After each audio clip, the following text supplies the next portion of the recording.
Ladies and gentlemen, please welcome Casey Wasserman, Chairman of LA 28, the Vice President of the United States, J.D. Vance, and the 45th and 47th President of the United States, Donald J. Trump.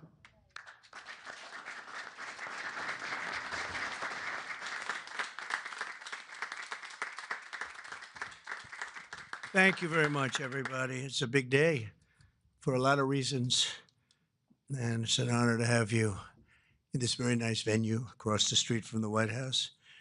And thank you all for being here as we take a major step to ensure the United States is fully prepared to welcome the world to Los Angeles for the 2028 Summer Olympic Games. Very exciting day of my life when we got nominated and we ultimately got it. And I didn't think I'd be here for the games in this capacity, but it worked out that way. So I'm very happy about that. I had no idea that was going to happen. When we got it, I said, it's too bad I won't be president then. But sort of we took a very circuitous route, didn't we? In my first term, we were instrumental in helping the city of Los Angeles win the bid to bring the Olympic torch back to American soil, and today I will sign an executive order establishing the White House Task Force on the 2028 Summer Olympics, mobilizing the entire federal government to ensure the Games are safe, seamless, and historically successful. It's going to be amazing. I think it's going to be amazing.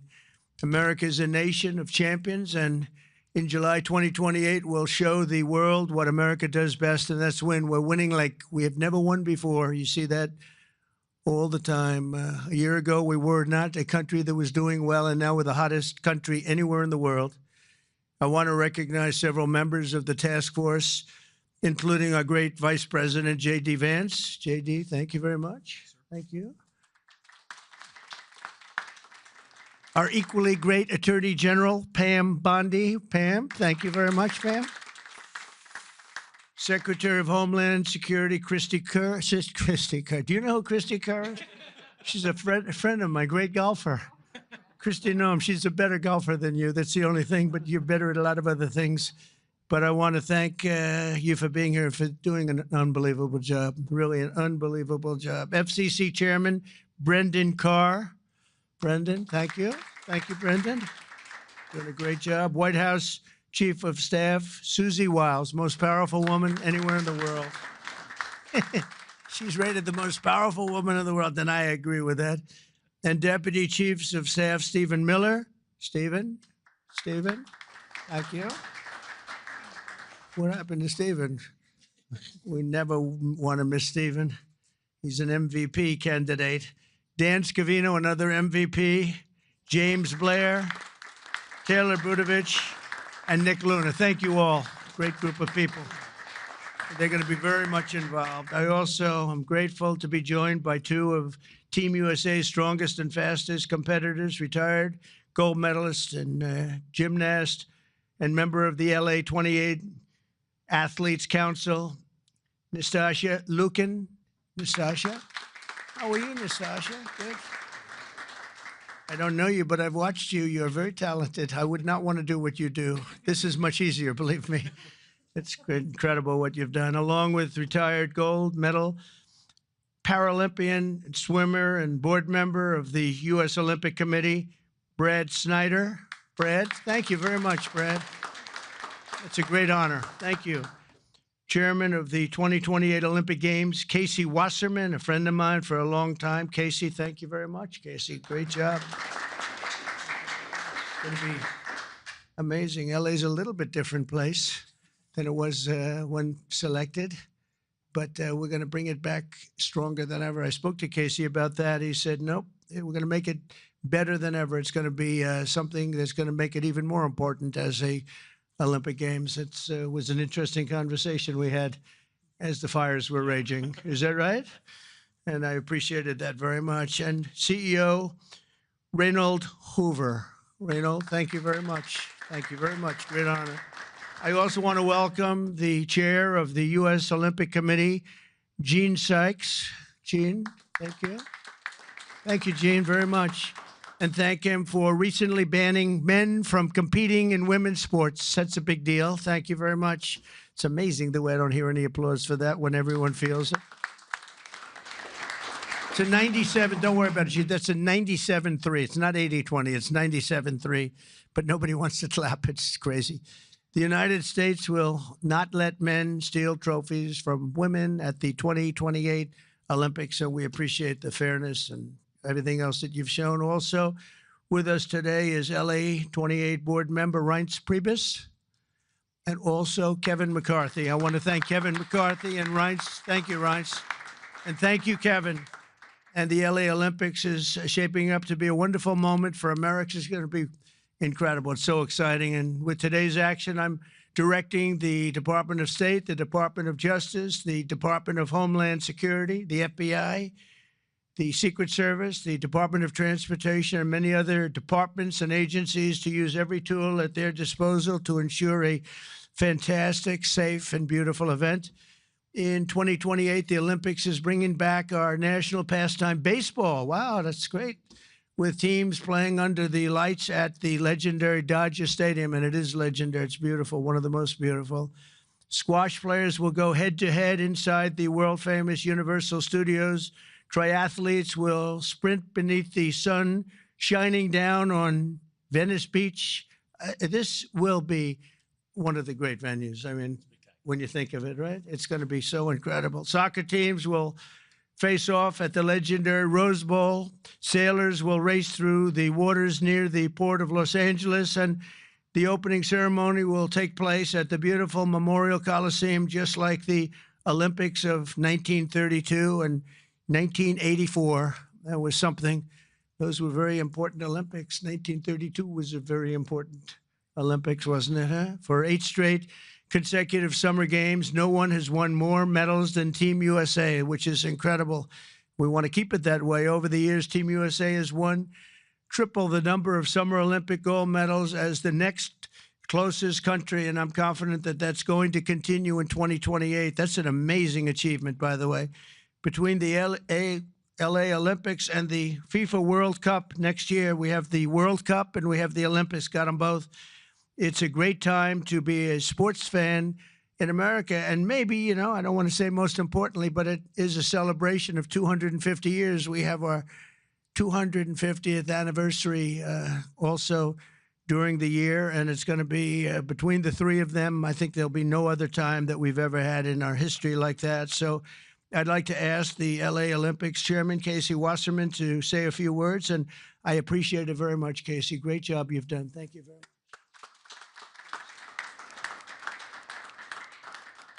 Thank you, Mr. President. Your support and the entire administration's support through this whole process has been truly extraordinary. In just 1,074 days, yes, we're counting, sir, the eyes of the world will be on this country as we open the 2028 Olympics. And it feels just like yesterday, and you were just president-elect in December of 2016, that you leaned into this process back then. And you've been supportive and helpful every step of the way, and we wouldn't be here without you, so we greatly appreciate all your support. Thank you very much. Our games plan is near final. We've announced a competition schedule. Some of the greatest brands in America have stepped up to support these Olympic Games as commercial partners. And now with the creation of this task force, we've unlocked the opportunity to level up our planning and deliver the largest and, yes, greatest games for our nation ever. We expect more than 150 heads of state will come to the Games. We'll host approximately 11,000 Olympic and 4,500 Paralympic athletes. They'll participate in 800 competitions at 49 competition venues. This will be the equivalent of producing 7 Super Bowls a day, sir, for 30 days. Yeah. But we are now focused more than ever on delivery, and we can't do this alone. I want to thank President Trump and the entire administration for their support and their partnership as we work to bring these games home. These will be truly America's games. We expect millions of fans from around the country to participate and attend events. And for the first time in history, we're going to take the Olympic torch relay to all 50 states. The most states it's ever gone to is 38, but in 2028, we will touch all 50 states. And sir, if you'd like to run on Park Avenue again to revisit history, you're more than welcome. And we're thrilled. But this administration has delivered critical security funding in the recent bill that will be used by local and state agencies and the federal government to make sure that our games are safe and secure and ultimately the best place to experience and be an Olympic fan. We remain incredibly confident in our ability to deliver the greatest games ever, and that starts with the support of this administration every step of the way. Thank you, sir. Thank you.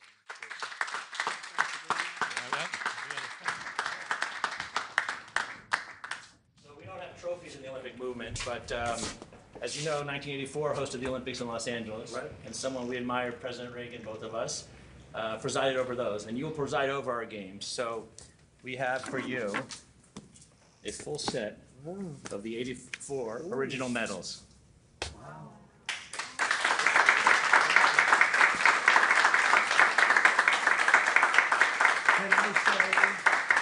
Can I say that I won them athletically? Yes, sir.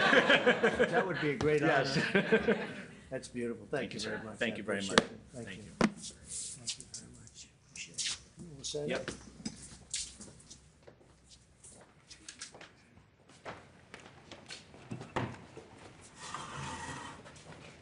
Okay, come on around, everybody. This is a big one here.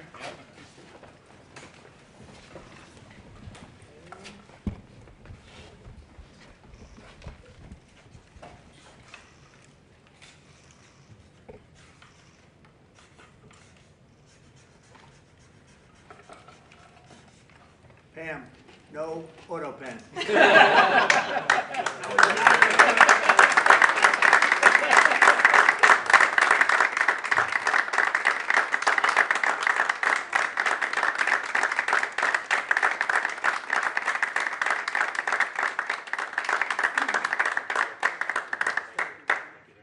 Fantastic. Thank you very much. Mr. President, Mr. President, Mr. President, Mr.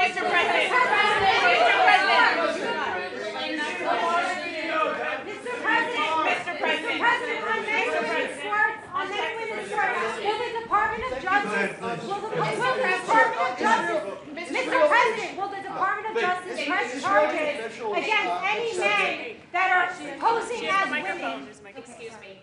No, he called on me, but thank you. Go ahead, please. Thank you, Mr. President. Do you still plan to follow through on your threat to impose 100% tariffs on all countries that purchase Russian energy, including China? Well, I never said a percentage, but we'll be doing quite a bit of that. We'll see what happens over the next You did- fairly short period of time. But we'll see what happens. Yep. You know, they have a meeting tomorrow. We have a meeting with Russia tomorrow. We're going to see what happens. We'll make that determination at that time. Yeah, please go ahead. Thank you, Mr. President. I think he called on me. Thank you, Mr. President. On Ukraine, President Zelensky just signed a law allowing for citizens age 60 and above to serve in the military. We've seen dozens of videos of young men being hauled into vans and dragged to the front lines against their will. And we've even seen videos of a young man with Down syndromes serving on the front line. You, when you campaigned, you said you wanted to see the people stop dying. A lot of people admired that statement. Now the people dying are elderly, mentally handicapped, and conscripts.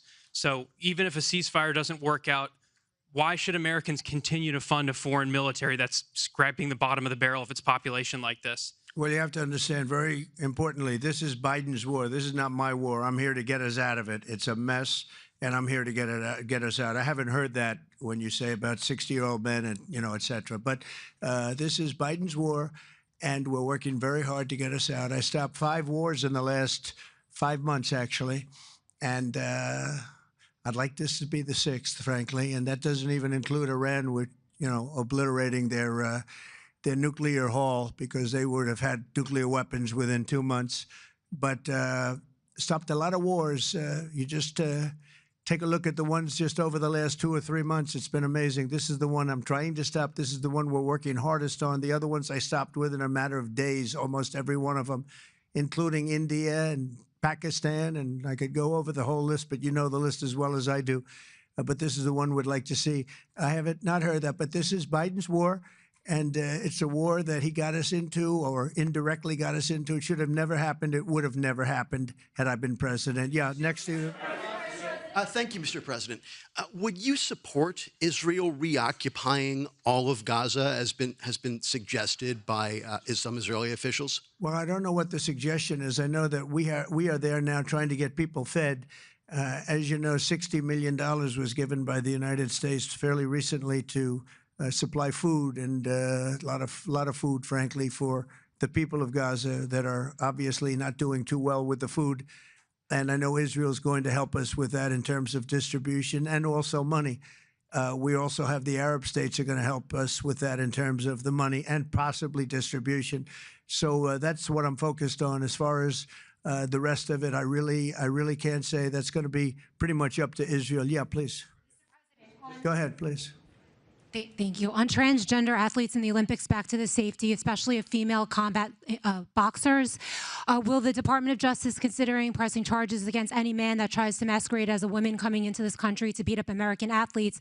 And secondly, would your administration consider genetic testing so that these people can prove that they're actually women competing? Well, I think there is going to be a very strong form of testing. As far as charges, I'd have to ask the Attorney General about that. I don't know. But there will be a very, very strong form of testing. And if the test doesn't come out appropriately, they won't be in the Olympics. Yes, ma'am, please. Go ahead, please. White. Thank you. Mr. President, do you believe that the U.S. committee would have made this decision on men and women's sports if you weren't president? And do you believe that this decision will stay in place once you are no longer president? I think they probably would have, because it just seems to be an issue that most people feel should be. I can't really say. You could have asked Chairman Wasserman, but I would say that, there's a possibility. It could go either way if you really want to know the truth. I feel strongly about it. I ran a campaign, at least partially on that. That was one of the many issues that I talked about: open borders, the economy, taxes, all of the things. But that was certainly one of the issues. So I really can't. I really don't know. Could have gone either way. Please. Have you decided on a replacement for the Fed governor? For Fed governor, I'll be making that decision before the end of the week, and we'll either decide on one for permanence or the 4-month period, the term. There's a term of about a number of months. We have a couple of candidates. Everybody wants it, okay? It's not a couple, but we've narrowed it to a couple of candidates. And we've also, we're looking at the Fed chair, and that's down to 4 people right now. Very good.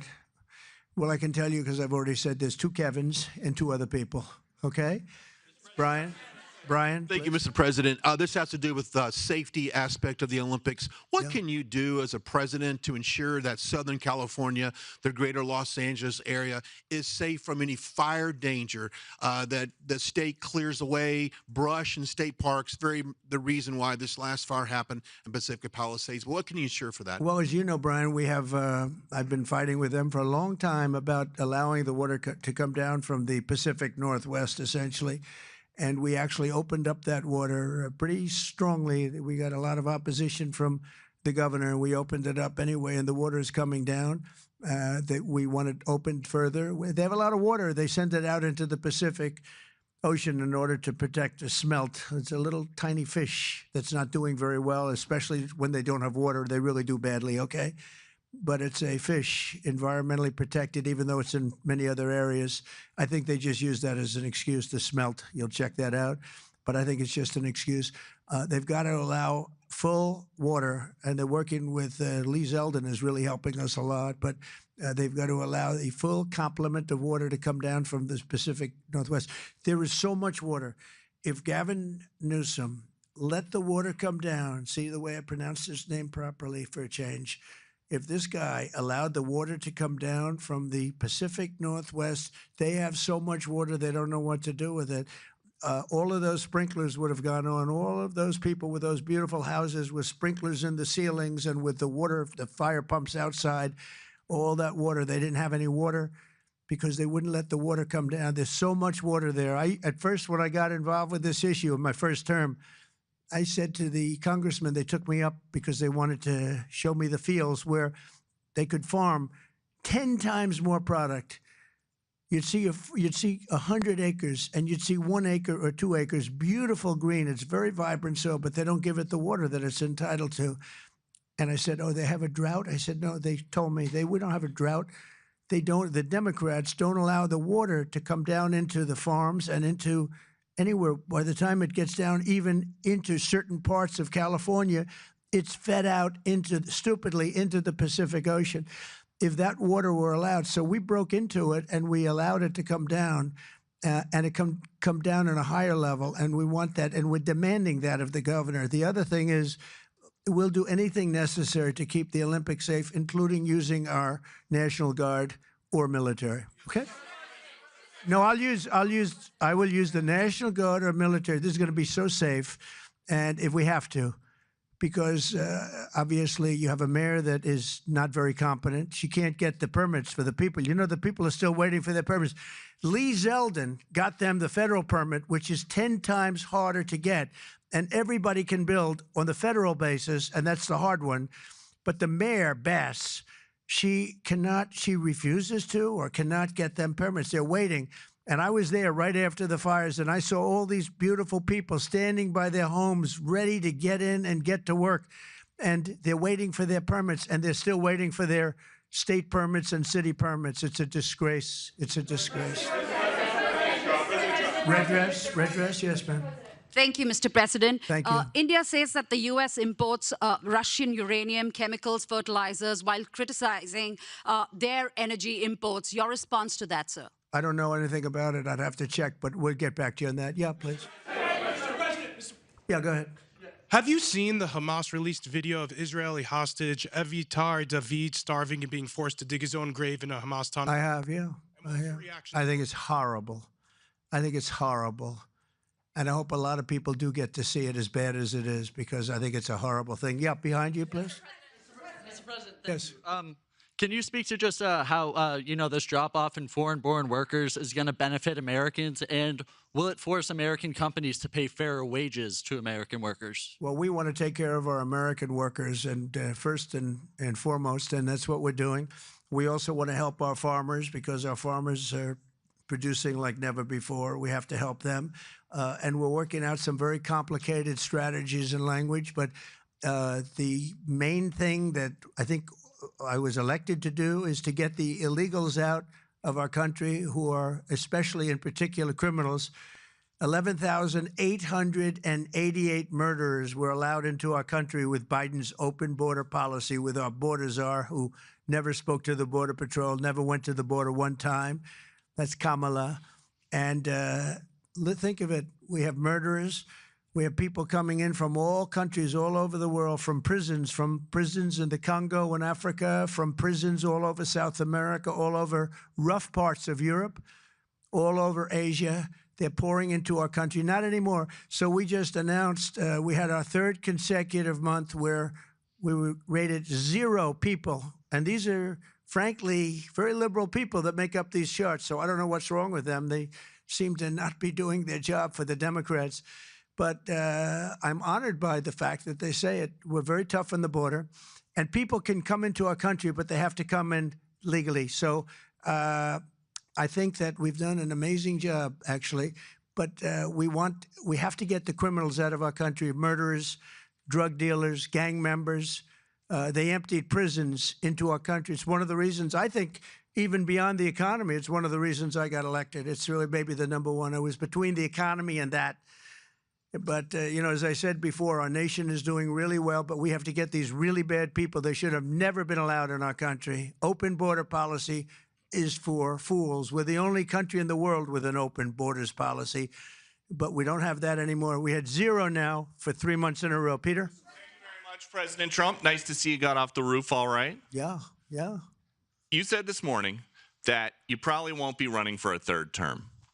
This weekend, Secretary of State Rubio said that he thought J.D. Vance would be a great nominee. You could clear the entire Republican field right now. Do you agree that the heir apparent to MAGA is J.D. Vance? Well, I think most likely, in all fairness, he's the vice president. I think Marco is also somebody that maybe would get together with J.D. in some form. I also think we have incredible people, some of the people on the stage right here. So it's too early, obviously, to talk about it, but certainly he's doing a great job, and he would be probably favored at this point. And on Texas, if Texas redrawing their congressional map would get you 5 safe red seats, means that California New York, Illinois, and Maryland are all going to redraw their maps to add safe. Well, they'll do it anyway. Is it worth it? Yeah, they'll do it anyway. Why? If we stop over there, they would have done it anyway. Look, a lot of these states, I watched this morning as Democrats are complaining, and they're complaining from states where they've done it, like in Illinois, like in Massachusetts. I watched this lunatic, Pocahontas. She's a total lunatic. I don't know what she's on. She's all jumping up and down like I've never seen anything like it, talking about supporting the communist mayor. And he's not a socialist. He's a communist, okay? This is not a socialist mayor. This is a communist. If you look at any of his policies and go back 6 months, you don't even have to go back further than that. So they want to put a communist in New York. Now, the good news is we have a lot of power over that because we're the ones with the money. We send the money. We don't send the money. It's up to the White House, a lot of power in the White House. But when I watched her jumping up and down talking about that and supporting the communists, but if you look at what's going on with the redistricting or whatever you want to call it, the Democrats have done it long before we started. They've done it all over the place. They did it in New York. They did it in a lot of different states. But in Massachusetts, so somebody used this as an example today. I was interviewed this morning, and they said, it's pretty unfair. Trump got 40%. I'm not proud of that, but I think I probably got more, but that's okay. I got 40% in Massachusetts, and yet they have 100% of the vote in terms of Congress. So there's no Republican, there's no anything. So we should have 40%. You know why? They redistricted. And they've done it all over the place. And they've done it in California, by the way. Before this, they've done it in California. So we'll see what happens. We have a wonderful governor in Texas. He feels strongly about it. It's going to be up to him. I think there's tremendous support for it. And, we've watched the Democrats destroy our country in 4 years. They've destroyed between their open borders that we talked about, transgender for everybody, all of the horrible things that they've done, high taxes, horrible medical provision for people. We've watched them destroy our country for 4 years, and people don't want that. And people in Texas, as you saw, I got the highest vote in the history of Texas. I love Texas. Texas likes me, obviously. But I got the highest vote, and that was checked out on the show. Did you see that, where they checked it out? They said he actually did get the highest vote in the history of Texas, which disappointed them. They were very disappointed to hear that. But Texas is a place that's done very well with a free enterprise kind of an attitude, with the exact opposite of what's happening in New York with a communist mayor. And they know what they're doing, and they're doing the right thing. Yeah. Two questions for you. Mr. President, thank you. Texas Senator John Cornyn is asking for your help to force Democrats back to the state and hold them accountable. Do you want the federal government and the FBI to help locate and arrest these Texas Democrats who have left the state? Well, I think they've abandoned the state. Nobody's seen anything like it, even though they've done it twice before. And in a certain way, it almost looks like they've abandoned the state. It looks very bad. Yeah, go ahead, please. Should the FBI get involved? Should the FBI get involved? Well, they may have to. They may have to. No, I know they want them back. Not only the Attorney General, the governor wants them back. If you look, I mean, the governor of Texas is demanding they come back. So a lot of people are demanding they come back. You can't just sit it out. You have to go back. You have to fight it out. That's what elections are all about. Yeah, please. Thank you so much, President Trump. Two questions for you. One, were you aware of and did you personally approve the prison transfer for Ghislaine Maxwell that your Justice Department? I didn't know about it at all. No, I read about it just like you did. And do you believe that she is? It's not a very uncommon thing. Do you believe that she's credible to be listening to? Your Deputy Attorney General sat down with her recently. Well, let me tell you, he's a very talented man. His name is Todd Blanche. He's a very legitimate person, very high, just a very highly thought of person, respected by everybody. And I didn't talk to him about it, but I will tell you that whatever he asked would be totally appropriate, and it's not an uncommon thing to do that. And I think he probably wants to make sure that, people that should not be involved or aren't involved are not hurt by something that would be very, very unfortunate, very unfair to a lot of people. But I will say this, Todd Blanche is one of the most highly respected people you'll ever meet. So I know this. I didn't discuss it with him, but anything he talked about with her or the fact that he did that, not unusual, number one, and most importantly is something that would be totally above board. Please. Yeah, please, go ahead. Thanks, Mr. President. Mr. President, how much more would you like Doge to cut from the federal government? Well, it's not so much Doge anymore. And by the way, I have to say that somebody from Doge was very badly hurt last night. You saw that. A young man who was beat up by a bunch of thugs in D.C. And either they're going to straighten their act out in the terms of government and in terms of protection, or we're going to have to federalize and run it the way it's supposed to be run. But it's not a question of Doge. We have great people, secretaries and all, working with Doge and cutting with I said with a scalpel as opposed with an axe. They're cutting with a fine-tooth comb, and they're getting rid of people that aren't doing their job, or bad people, or bad things, bad policy, et cetera, et cetera. And I think we've been very successful in that. And there's more cutting to do, but there's also more getting. We want smart people in government. Our country is doing great. I think we are doing probably, maybe in many ways, better than we've ever done before. You know, we're taking in trillions, not billions, trillions and trillions of dollars from other countries who, for years, took advantage of us. They took advantage of the United States like we were children, and that's not happening anymore. Now they're paying a lot of money, and they're paying hundreds of billions of dollars. Individual countries paying hundreds of billions of dollars. You're seeing what everybody else is seeing. And we have a lot of things we can do. You know, one of the questions asked of me this morning is, are you going to make a dividend to the people? And the purpose of what I'm doing is primarily to pay down debt, which will happen in very large quantity. But I think there's also a possibility that we're taking in so much money that we may very well make a dividend to the people of America. Thank you all very much. Thank you. Thank you very much. Thank you.